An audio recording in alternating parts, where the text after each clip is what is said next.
Mail से संयोग से किसकी? रस की क्या दिखाई है? उत्पत्ति। इन्हीं के योग से क्या दिखाई है? उत्पत्ति दिखाई है। तो आपको क्या लेना है कि जहाँ रस की बात है तो भरत मुनि ने सबसे अच्छी व्याख्या की है उसकी, और यहाँ क्या दिया कि भरत मुनि ने अपने नाट्य शास्त्र में रस की जो व्याख्या की है उसको उन्होंने समझाया है। जो अपना सूत्र दिया है उन्होंने कि विभाव अनुभाव व्यभिचारी भाव संयोग रस निष्पत्ति। तो निष्पत्ति का मतलब किससे लिया है? उत्पत्ति से लिया है। इसका मतलब जहाँ विभाव हो, जहाँ अनुभाव हो, जहाँ क्या हो? व्यभिचारी भाव हो, जब ये मिलते हैं इनके संयोग से रस उत्पन्न होता है। कौन ने लिखा है? भरत मुनि जी ने लिखा है। अब देखिए इनको ये चार चीज ये आती हैं, जिसमें विभाव आता है, जिसमें अनुभाव आता है, जिसमें व्यभिचारी भाव आता है और जिसमें स्थायी भाव आता है। तो इनके योग से क्या मिलता है? रस की व्याख्या होती है। भरत मुनि जी ने अपना मत स्पष्ट किया है, इन्हीं के माध्यम से सारे चीज को समझाने का प्रयास किया है। तो देखिए अब मैं बताता हूं आपको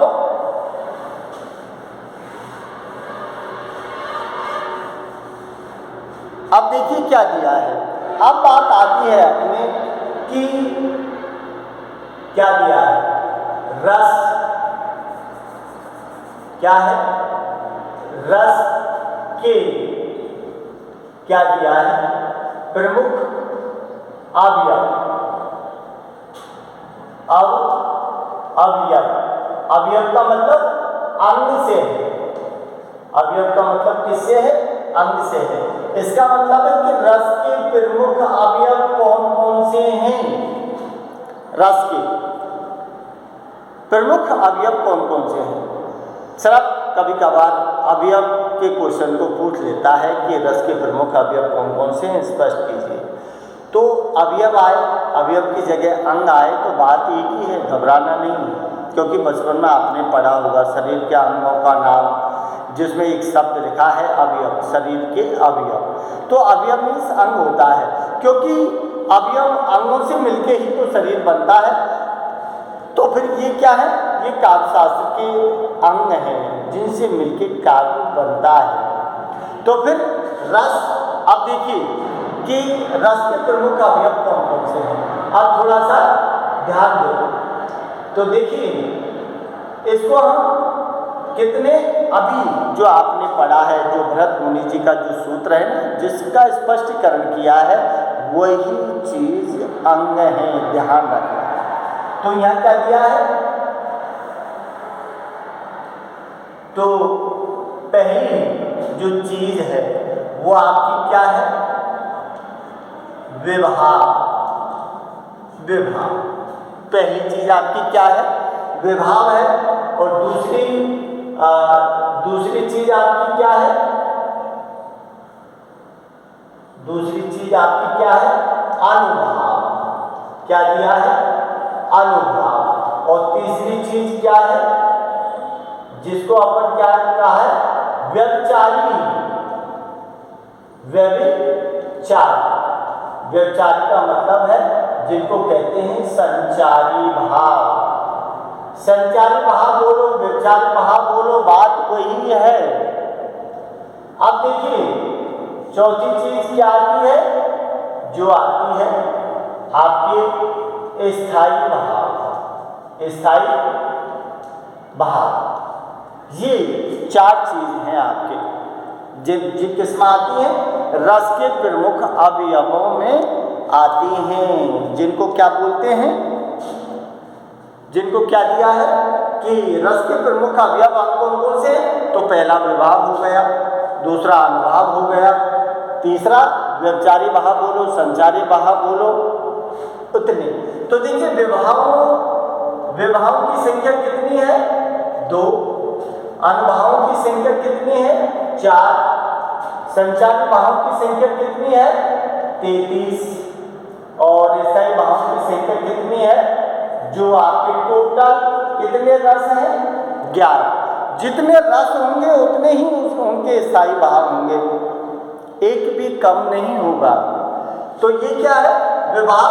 विभाव की संख्या 2 है, अनुभाव की 4 है, व्यभिचारी संचारी की 33 है और स्थायी भाव की संख्या कितनी है? 11 है।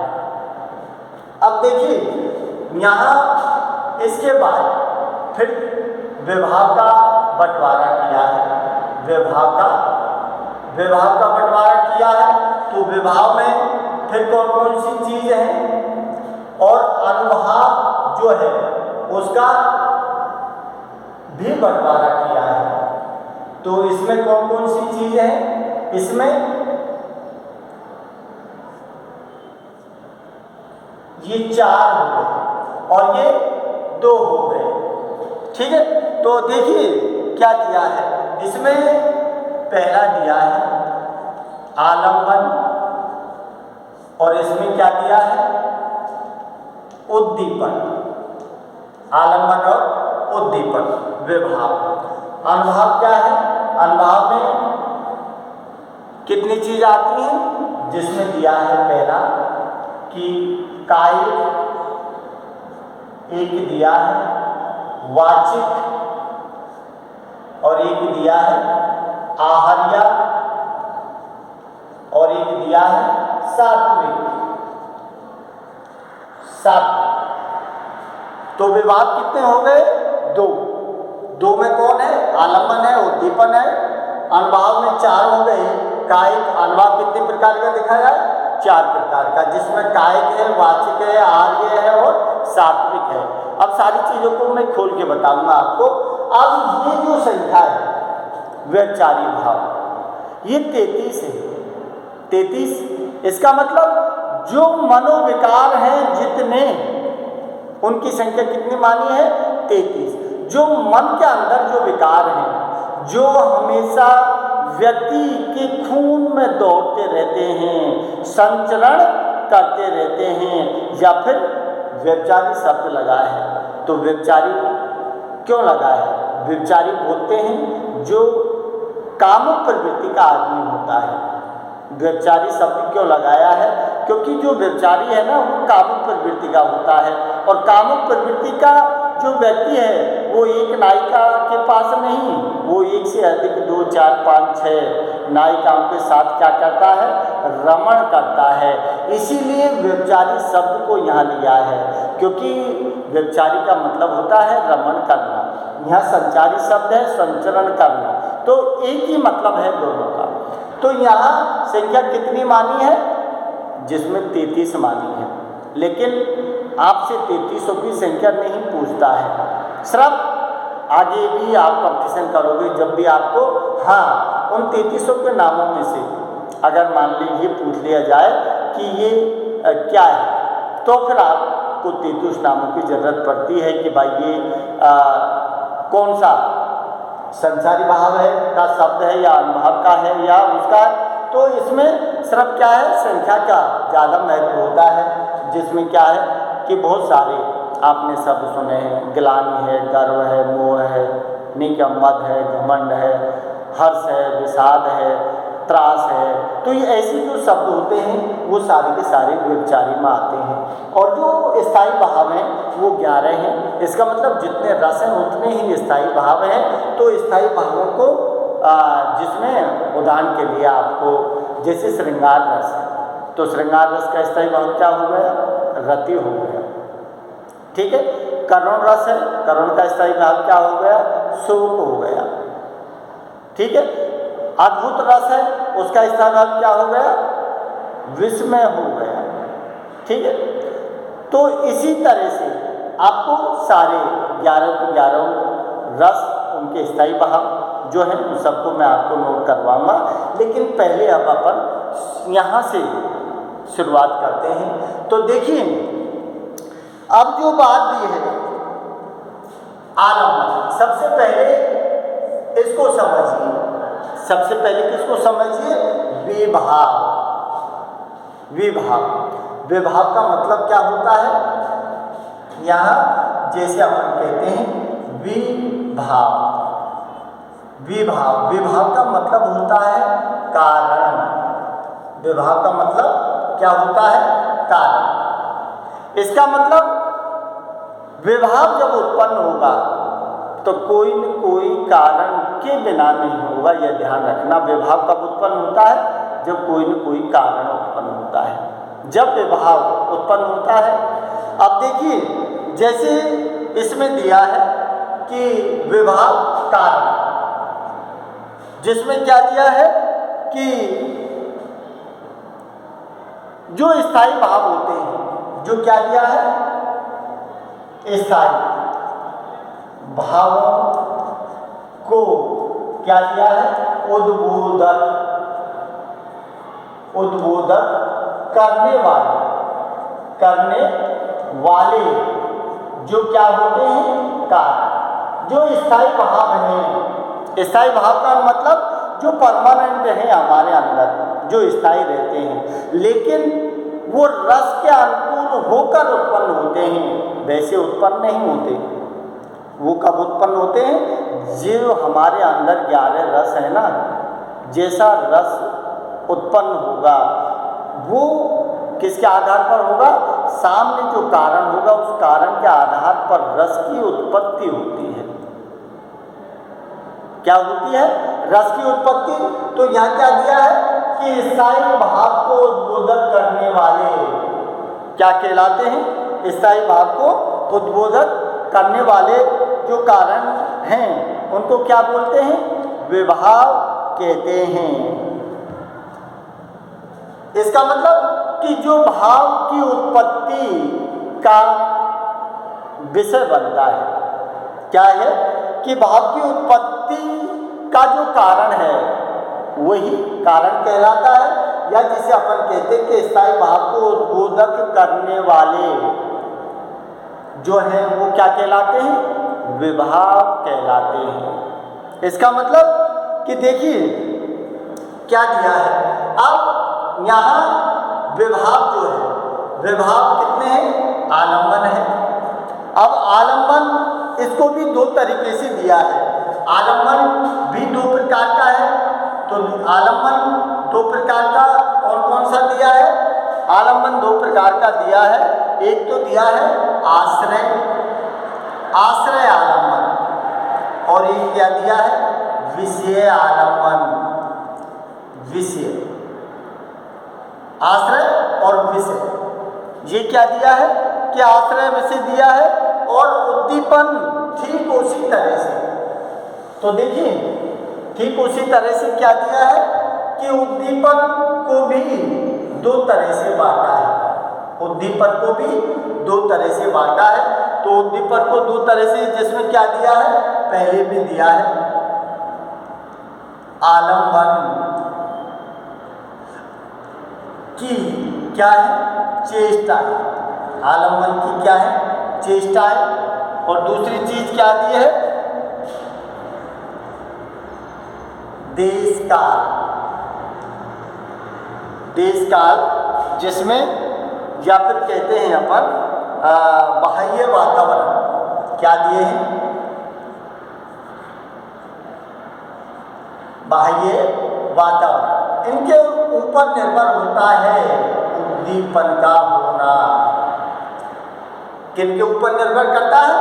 इनके ऊपर। ये दोनों ही स्थिति हैं जो उद्दीपन को उत्तेजना के रूप में बाहर निकालने का काम करती हैं। तो ये चीज़ों से मन के अंदर का जो भाव है वो उद्दीप्त होता है। लेकिन उससे पहले आप ये समझ लो आलंबन। अब देखिए आलंबन जो विभाव है, तो आलंबन शब्द आपने सुना है। तो आलंबन का मतलब है वैसे भी के माध्यम, या फिर कहते हैं सहारा, या फिर क्या कहते हैं अपन, जो आलंबन जो शब्द है, आलंबन, आलंबन शब्द का क्या मतलब है? के सहारे, के सहारे, के सहारे, या फिर बोलो के माध्यम। बात वही है, के माध्यम बोलो, के सहारे बोलो, और या फिर बोलो के द्वारा, के द्वारा, जब भी वही बात है। आलम्बन, आलम्बन एक सहारा दिया है कि के सहारे, के माध्यम, के द्वारा। इसका मतलब है कि जो क्या होते हैं, जो विवाह उत्पन्न होते हैं वो किसके सहारे उत्पन्न होते हैं? तो विभाव को दो रूपों में बांट दिया, एक तो उद्दीपन कर दिया, दूसरा विभाव कहते हैं। अब विभाव का मतलब क्या दिया था? अरे विभाव जो हमारे शरीर में स्थायी भाव है ना, उन स्थायी भावों को उद्बोधक करने वाले कारण को क्या कहते हैं? विभाव कहते हैं। जो हमारे शरीर में स्थायी भाव है, उन स्थायी भावों को उद्बोधक करने वाले जो कारण है ना, वो किस में कहलाते हैं? विभाव में कहलाते हैं। अब देखिए ये आलम्बन, आश्रय आलम्बन। अब देखिए यहाँ दिया है कि आलम्बन की दो चीजें, आलम्बन क्या है? दो चीजें। यहाँ थोड़ा सा इधर है तो आश्रय यहाँ जो दिया है कि आलम्बन। अब आलम्बन को क्या माना है? आलम्बन को भी किस में दे दिया? आश्रय और विषय में दे दिया। अब इसका मतलब क्या है? इसका मतलब आश्रय क्या है? यहाँ देखिए, यहाँ लिख देता हूँ कि विभाव, ठीक है। अब ये जो विभाव है तो विभाव में क्या हो गया? विभाव में आपको एक तो क्या हो गया? विभाव क्या दिया है? एक तो क्या चीज आ गई आपकी? आलम्बन। और एक चीज क्या आ गई आपकी? उद्दीपन, ठीक है। थोड़ा सा यहाँ साइड में पड़ रहा है इसलिए यहाँ लिख दे रहा हूँ आपके। इसके बाद में फिर इसको दो में बांट दिया और यहाँ क्या हो गया? ये दिया है आश्रय, आश्रय, आश्रय आलम्बन, आश्रय, आश्रय आलम्बन हो गया। और ये क्या हो गया?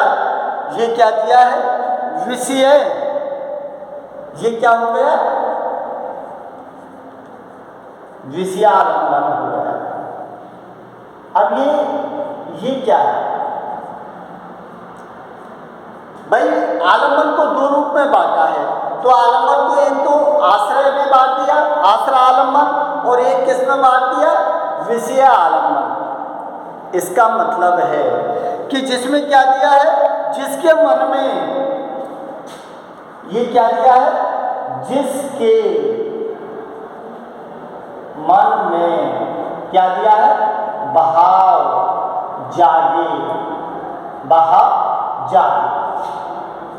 जिसके मन में भाव जागे वो क्या कहलाता है? वो आश्रय आलम्बन कहता है। और क्या दिया है? जिसके प्रति भाव जागे उसको क्या बोलते हैं? विषय आलम्बन। क्या बोलते हैं? विषय आलम्बन। क्या दिया है? आलम्बन। क्योंकि यहाँ देखिए आप लोग कि आलम्बन चार रस के प्रमुख अवयवों में विभाव दिया है। और विभाव क्या होता है? जो मैंने आपको बता दिया कि स्थायी भावों को उद्बोधक करने वाले जो कारण होते हैं ना, वो विभाव कहलाते हैं। तो विभाव दो रूप में बांट दिया, जिसमें आश्रय आलम्बन और विषय आलम्बन। अब देखिए यहाँ समझिए इसको कि जो आलम्बन है इसका मतलब कि आश्रय आलम्बन। अब ये आश्रय क्या चीज है इसको समझिए आप। तो यहाँ क्या दिया है? आश्रय आलम्बन कि जिसके मन में भाव जागे वो आश्रय होता है। इसका मतलब कि जिसके मन में, अब जिसके, और यहाँ क्या लिखिए? जिसके प्रति। क्या लिखा है यहाँ? जिसके प्रति। और यहाँ क्या लिखा है? जिसके मन में। जिसके मन का मन में, इसका मतलब कि कोई भी नायक हो सकता है, कोई भी नायिका हो सकती है। अरे नायक नायिका, पति पत्नी, प्रेमी प्रेमिका, जो भी है जोड़ा होता है, तो किसी के भी मन में भाव जाग सकते हैं।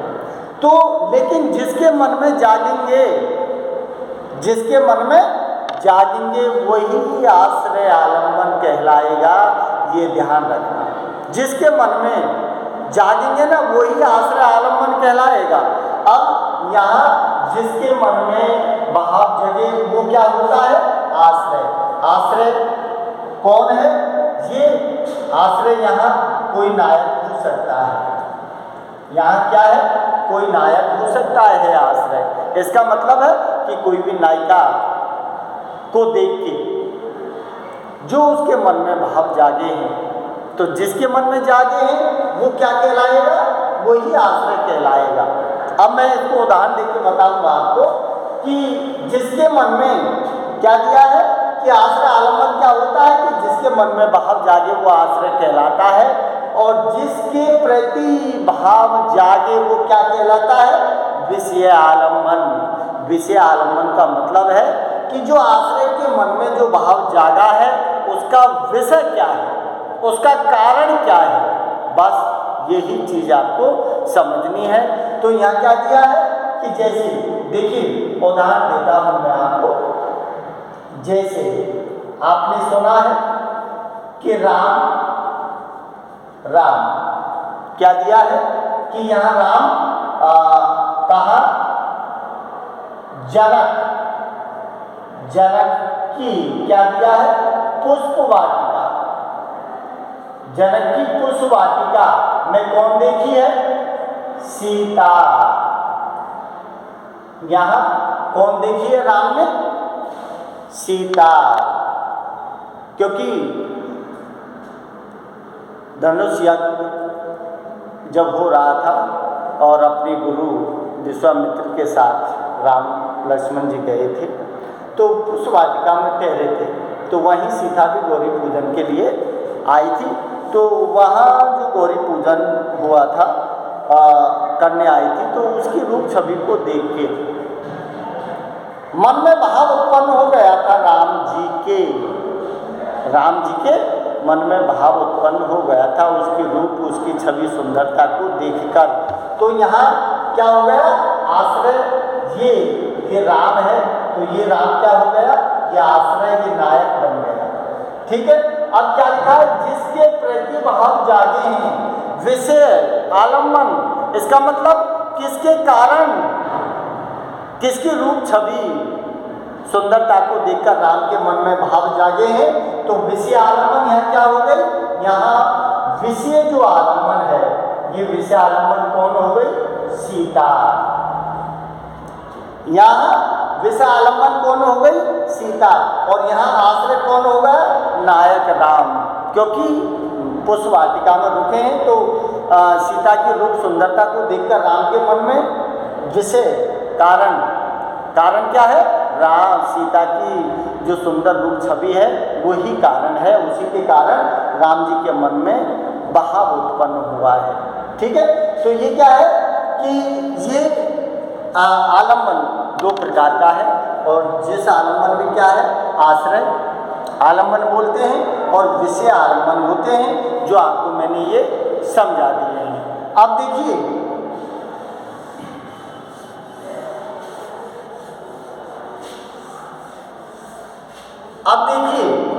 अब जो दिया है उद्दीप, क्या दिया है कि जो ये उद्दीपन है, जो क्या दिया है? जो उद्दीपन है, उद्दीपन को कितने उसमें बांटा है? दो। एक तो किसमें बांटा है? आलम्बन की चेष्टाएं, और एक क्या बांटा है? देश काल वातावरण।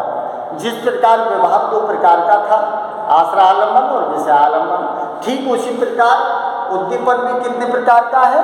दो प्रकार का है, जिसमें आलम्बन की चेष्टाएं होगी और देश काल जो बाह्य वातावरण होगा, उसके कारण जो उद्दीप्त होने वाले भाव हैं, जिनकी वजह से क्या होता है? उद्दीपन होता है। तो देखिए इनमें क्या दिया है? उद्दीपन का मतलब है कि क्या दिया है? जिन वस्तुओं या परिस्थितियों क्या दिया है? जिन वस्तुओं या परिस्थितियों को देखकर क्या दिया है? वस्तुओं और परिस्थितियों, दो चीज दिखाई है कि वस्तुओं और परिस्थितियों को देखकर स्थायी भाव, परिस्थितियों को देखकर जब स्थायी भाव क्या होते हैं, जागृत होते हैं तो वहाँ क्या होता है, उद्दीपन होता है। यहाँ क्या होता है, उद्दीपन। अब ये उद्दीपन का मतलब क्या है, अरे किसी भी यहाँ चीज क्या दी है, यहाँ दो चीज दे दी, किसी वस्तु को और किन्हीं परिस्थितियों। अरे कोई भी परिस्थितियों को देखकर भाव उत्पन्न हो सकता है और कोई वस्तु को देखकर भी मन का जो स्थायी भाव है वो क्या हो जाता है, जागृत हो जाता है। तो वो किसके ऊपर निर्भर करती है। अब इसमें क्या दिया है, इसमें दिया है आलम्बन की चेष्टाएं, आलम्बन की चेष्टाएं। अब देखिए आलम्बन की चेष्टा का मैं एक उदाहरण देता हूँ। यहाँ आलम्बन की चेष्टा, आलम्बन की जो चेष्टा, इसका मतलब जिसमें क्या आता है, जिसमें आता है कटाक्षपात, कटाक्षपात, और दूसरी चीज क्या आती है, मुस्कुराना, कटाक्षपात और मुस्कुराना। अरे कोई भी नायक नायिका जो है, नायिका की अगर कोई भी नायिका तिरछी नजर से वार करती है तो उसको क्या बोलते हैं, कटाक्ष